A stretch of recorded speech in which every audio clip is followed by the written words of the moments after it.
What is going on, Badger fans? Welcome to Locked On Badgers, your team every single day. Happy Black Friday. A happy continued Thanksgiving weekend. I hope you all are crushing it, just like the Badgers did, by the way, in today's game against USC. Coming out with a big win to finish third in the battle for Atlantis. We're going to talk about a resurgent game from a key part of this team, why I think there's still some things there to clean up, plus stock up, stock down. What have we learned about this team through a couple games here? All that and more in today's Black Friday edition of Locked On Badgers. Let's go. You are Locked On Badgers, your daily podcast on the Wisconsin Badgers. Part of the Locked On Podcast Network, your team every day. What is going on, Badger fans? Welcome to Locked On Badgers. Really appreciate you tuning in for a Black Friday basketball quick reaction show. We're talking USC, Wisconsin. The Badgers knock them off 64-59. And listen, let's just start with this is a big win. This is another, we talked about the Dayton game. The Dayton game was a really good resume win. Kansas would have been an incredible resume win. But USC is an upper-tier Pac-12 team with a real coach. That's another resume win. That's another win that when the season winds down and they start comparing teams, having USC in your back pocket, this has been an incredibly successful weekend for the Badgers, right? A very close win to Kansas that's going to help strengthen the schedule, that opens some national perception, and then wins over Dayton and USC. Both are going to look really solid come selection weekend. So first, let's just start there. Like, great resume win. Another really impressive performance by the Badgers defense. And a couple things I want to talk to and get to here.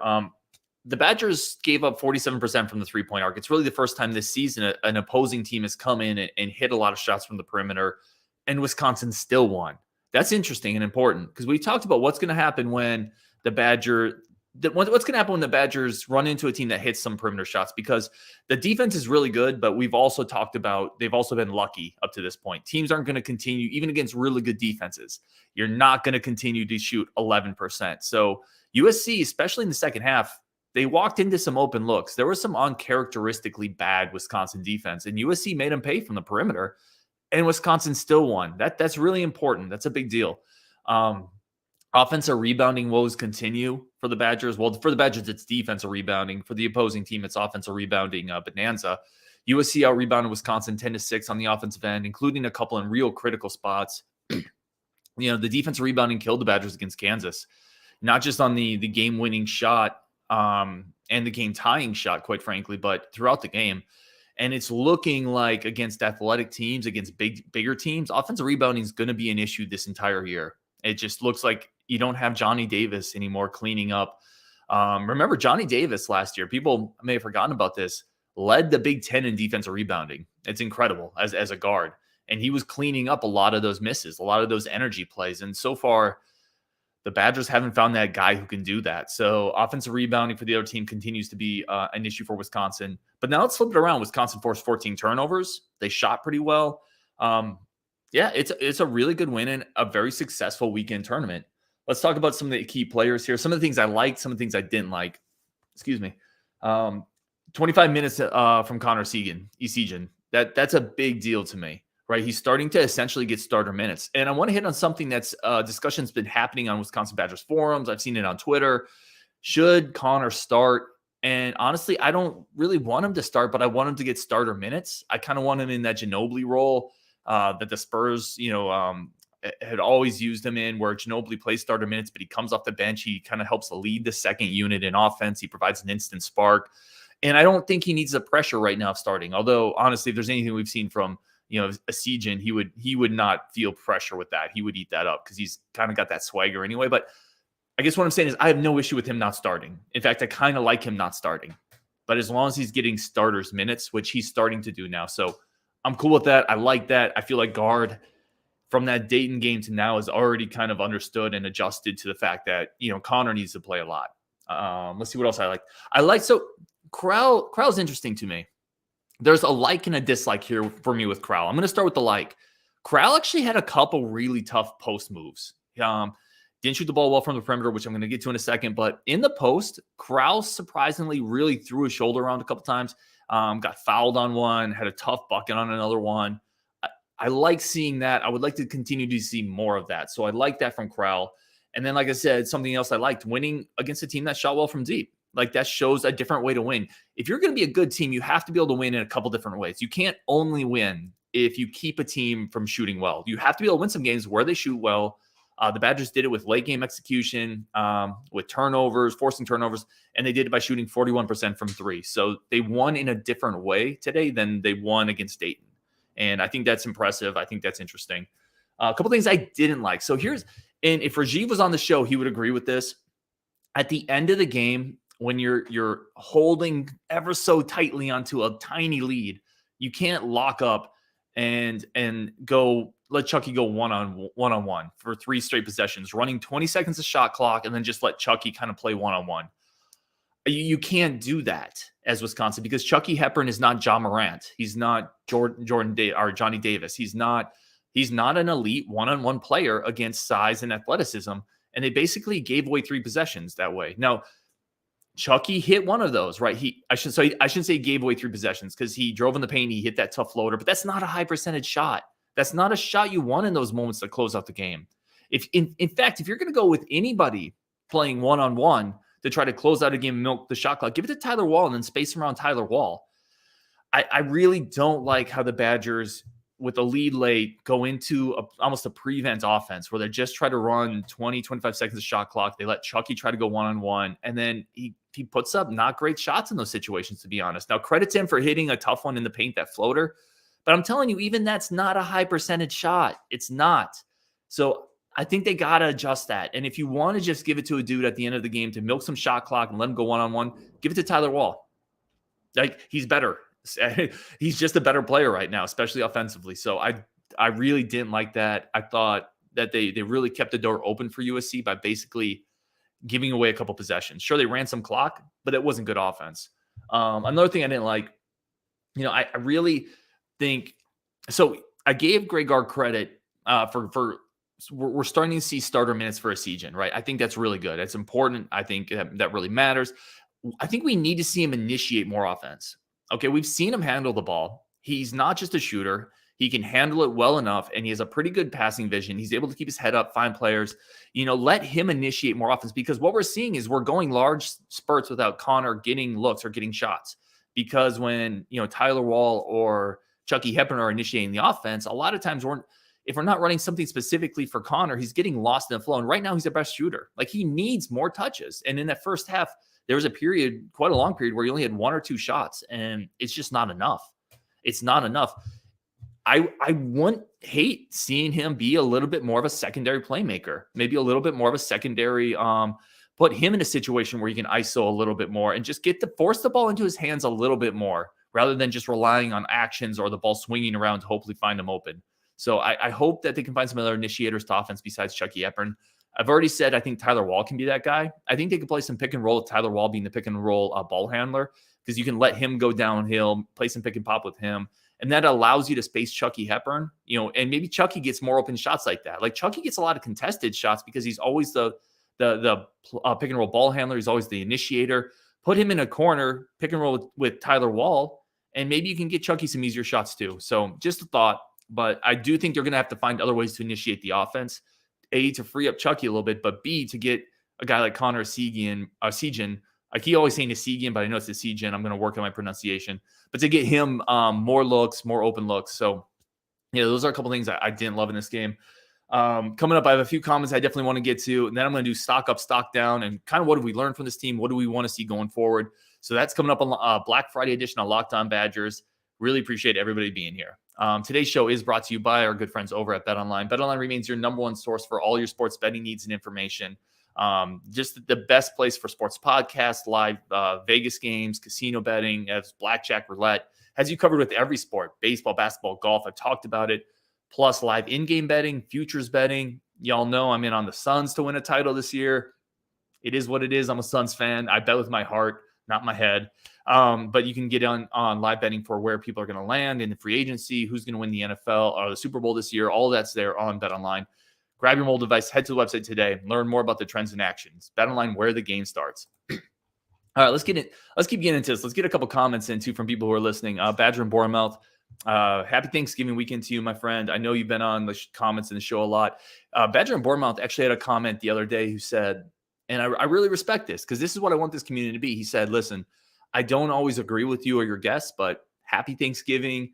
And he said a few more things like that, but it's in that general vein. I love it. I don't want people to always agree with me. And I think it's healthy when we don't. So I appreciate the different viewpoints. And that's why I try to have different guests on.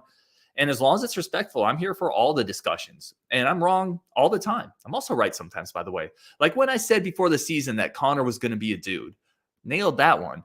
But yeah, so Badger Bournemouth has been with the show a long time. I appreciate it. He says, impressive tournament for Wisconsin. I'm impressed. Yeah, like this was a great tournament for Wisconsin. Again, a team coming in picked to finish in the bottom tier of the Big Ten, which we all thought was silly. By the way, remember when people thought Wisconsin would finish like 10th or 11th in the Big Ten?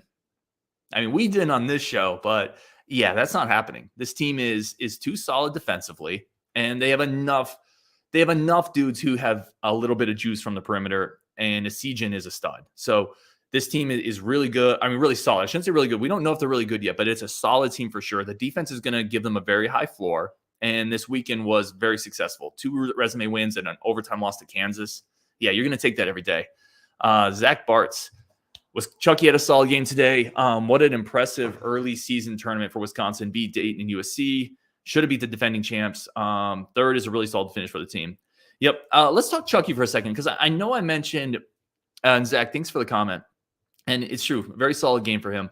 I know I mentioned that I was frustrated with the late game offense from Chucky, right? I don't like him going one-on-one and just running the shot clock. It feels like you're giving away possessions, or at least you're settling for inefficient shots and inefficient offense. But Zach's correct. Overall, Chucky had a really solid game. A couple big threes in the first half, got him in rhythm. Those are huge shots for him because he's been shooting pretty poorly. To have him come out, be decisive, bang a couple shots, it really got Wisconsin going in the first half when not a lot else was there. By the way, also a good game from Jordan Davis. Had a couple really nice plays in the first half. Big steal that led to a transition fast break layup. So really good game from those two in the first half, and really solid bounce back effort from Chucky Hepburn for sure. Max Farron chimes in, and again, appreciate the comments, Max. I thought it was really impressive that even though USC shot so well from 3, they still only scored 59. Super impressive win. My only gripe was the rebounding. Max, man, thank you for the Black Friday comment. 100% agree. And I mentioned that in the first segment, Wisconsin has to be able to beat teams when even when they shoot well. And USC shot well from the perimeter. But one thing that never changes with Wisconsin is it's going to be tough to make straight line drives against them, right? And what I mean by straight line drive is beating somebody off the dribble and getting right to the rim. That's a straight line drive. Wisconsin generally does such a good job at keeping bodies in between drivers, rotating over, contesting shots, that even when USC shot well from the perimeter, to Max's point, they didn't shoot well at the rim because there's not a lot of easy looks against Wisconsin. So I agree there. Yeah, and he finishes with my only gripe is the rebound. Rebound is an issue for this team. I mean, we're still in short sample size era here, but rebounding is an issue in this team, for this team. Okay, they just are. They just don't have that really athletic wing that goes and gets the loose balls, right? Like Crowell's a solid positional rebounder. Tyler Wall is a really, really solid rebounder for what he is. But they don't have that like 6'6" springy wing that's just going to fly in and rip a rebound out of the air. Like they're losing a lot of the tip ball rebounds because the other team has longer, springier athletes right now. That's going to be a problem all year. Okay, that's not going to go away. One of Wisconsin's issues this year is going to be defensive rebounding and other teams punishing them for it. And it cost them the Kansas game. It straight up cost them the Kansas game. So, yeah, Max, 100% agree. They overcame it in this game. USC had 10 offensive rebounds. Wisconsin had 6. And they overcame it by forcing more turnovers. So they're able to overcome it. They're able to clean those shortcomings up in other areas. But it's going to be an issue all year. I agree. Hey, Dave Johns. Yes. My friend from Cumberland, Wisconsin growing up. Dave's a great dude. This team is scrappy, not great finishing around the basket. Defensive rebounding is a concern. I think they'll be in just about every game this year. Don't look like a bottom Big Ten team. 100% agree. Like they're not a bottom tier Big Ten team this year. They're just not. Here's the thing: the defense, and Dave nailed it, right? The defense is going to just keep them in every game, and the scrappiness is going to keep them in every game. And that floor gives them an ability to withstand some of the shooting woes they're going to have. Right? They're going to be in every game, and we saw it last year. We saw a lot of close games last year, and what did Wisconsin do in those close games? They typically won those games because they execute well at the end, and they typically play really sound defense. And when you do that, you're going to win more than your share of close games. So, yeah, the Badgers are going to be in a lot of close games this year because the offense is going to lay behind. But just like Dave said, it's a scrappy team. I think they play really hard. They're connected, and they have a lot of dudes who are interchangeable for perimeter defense. So it's going to be hard for teams to really go on 10-0 runs, 12-0 runs, because Wisconsin's defense is just too good. So, yeah, I'm going to wrap it up there. Like I said, for basketball recap shows, we're trying to keep it pretty tight. I'm going to do a quick stock up and stock down, actually, but we're not going to go as long on basketball recap shows. But I always want to get something out there just so we can talk about the game, so we can connect and continue building the community. A couple stock ups for me. It's still Essegian, right? Stock up Essegian. He needs to get more shots, but he is such a threat. 4 of 6 from three-pointers this game, but also 4 rebounds. I want to touch on some of the little things he does. He picked up 2 offensive fouls by getting in the right position. He had 4 rebounds. He plays an all-around game. He's more than just a shooter. So stock up Essegian. Stock up Greg Gard, just on the fact that he's getting the minutes that Connor needs. Now, he needs to start initiating offense with Connor more and forcing more looks into Connor, but he's getting the minutes he needs. So stock up there. Stock down the team's depth. We haven't talked about it a ton. You know who didn't play tonight? Kamari McGee. Like, the book isn't written on him, right? The book isn't certainly written on his career. It's not written on the season, but it's starting to look like he's definitely not the answer at backup point guard this year. That's an issue. Along with team rebounding, defensive rebounding, I don't think we have a backup point guard this year. I don't think it's Isaac Lindsey either. Isaac Lindsey's played better. He gets eaten up against longer, quicker teams. So stock down on the depth on the backup point guard position, stock down on the rebounding, stock up on Connor, and stock up on Greg Gard, getting Connor those minutes. And I think we're going to wrap up there. We got one more comment. Big Apple Bucky. Last year, prediction Badgers was coming 10th in the Big Ten. As defending regular season champs this year, it was 9th. Maybe we'll go deeper into the tournament this year. Yeah, I mean, it's going to be another year. And Big Apple Bucky, again, has had a lot of comments on the show, which I really appreciate. It's going to be another year where the Badgers exceed expectations, 100%. Now, whether they go deeper in the tournament is so contingent on, are they healthy? It's so contingent on who they're playing, right? It's so contingent on if you just have a good game or not. They would have gone deeper last year, in my opinion, if Hepburn didn't get hurt. So if let's say Hepburn gets hurt again this year, I mean, certainly don't want that. They could go out right away again. It's so hard in the tournament because it's so opponent dependent and you have to be healthy. You just never know. But yeah, Big Apple Bucky, it's definitely going to be another season where the Badgers exceed expectations, no doubt there. And with that, I'm going to leave it. I'm going to wrap it up. I know people are doing Black Friday stuff. They're doing Thanksgiving stuff. So for everyone who tuned into this, I can't tell you how much I appreciate it. For everyone that ends up watching on YouTube or listening to it on the podcast later, really appreciate y'all as well. If you haven't joined into the Discord yet, go join in our Discord. We do free giveaways on there. In fact, we're going to be giving away, I don't know if you can see it, there's a Funko Pop Badgers, Bucky Badger mascot back there. We're giving that away in the Discord next. So yeah, join the Discord. Join in on that. It's just Badger community. It's free. And with that, on Wisconsin, let's get the axe tomorrow, beat Minnesota, wrap up the season, name JL the coach, and you can't do it any better than that. Coming off a good battle for Atlantis, getting the axe. I love it. Appreciate all y'all on Wisconsin, and we'll talk tomorrow.